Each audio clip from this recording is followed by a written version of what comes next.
Биллер көстер ученый, историческая наука доктора, профессор Анатолий Алексеев сәттуын бес өбілуйда сағын көрсі, жүкусыға қотуғы Евразияға сұруқ өскү илік историятын үйретекі алғалара ден бүтін Россиядағы конференция үлетін сағалады. Манна дойдор аскораттарыттан итенде Франция, Тулуза, Германия, Фрайбург, Япония, Хоккайдо университеттарыттан Анатолий Николаевич Биргүлі ләбіді ученыйдары кытталар.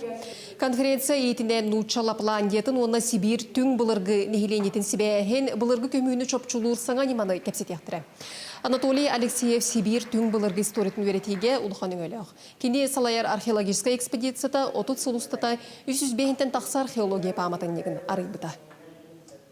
Бұл Россия улахан научный киннере, оны ахан бұл андайду элбек научный киннере бұл Анатолий Николаевич оңрон тахар бұд чинчи бит үлетін улаханнык сыналылар.